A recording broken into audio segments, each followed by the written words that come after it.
ஆடி மாதம் 3வது வெள்ளிக்கிழமையொட்டி காஞ்சிபுரம் காமாட்சி அம்மன் கோவிலில் தங்கத்தேர் உற்சவம். திரளான பக்தர்கள் கலந்து கொண்டு தங்கத்தேரினை வடம் பிடித்து இழுத்து சுவாமி தரிசனம் செய்து வழிபட்டனர். சக்தி பீட தலங்களில் முதன்மையானதாக விளங்கும் காஞ்சிபுரம் காமாட்சி அம்மன் கோவிலில் அம்மனுக்கு உகந்த ஆடி மாதத்தில் 3வது வெள்ளிக்கிழமையொட்டி தங்கத்தேர் உற்சவம் வெகு விமரிசையாக நடைபெற்றது.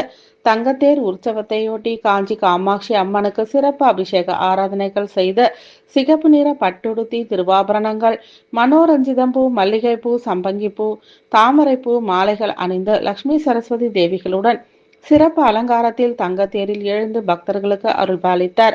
பின்னர் மேளதாளங்கள் முழங்க உபயதாரர்கள் பக்தர்கள் தங்கத்தேரினை வடம் பிடித்து இழுத்து செல்ல காஞ்சி காமாட்சி அம்மன் கோவில் வளாகத்தில் உலா வந்து பக்தர்களுக்கு அருள்பாலித்தார். பின்னர் திருத்தேரில் இருந்து இறங்கி அஷ்டமி திதியை முன்னிட்டு வசந்த மண்டபத்தில் சகசிர தீப அலங்கார சேவை உற்சவத்திற்காக லட்சுமி சரஸ்வதி தேவிகளுடன் காமாட்சி அம்மன் எழுந்தருளி மண்டகப்படி கண்டருளினார்.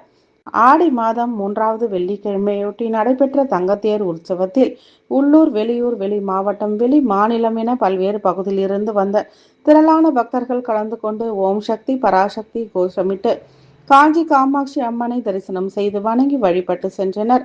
விழா ஏற்பாடுகளை ஆலை ஸ்ரீகாரியம் சுந்தரேசையர், மணியக்காரர், சூரி, ஸ்தானிகர்கள், ஸ்ரீதர் சாஸ்திரி ஆகியோர் இணைந்து சிறப்பாக செய்திருந்தனர்.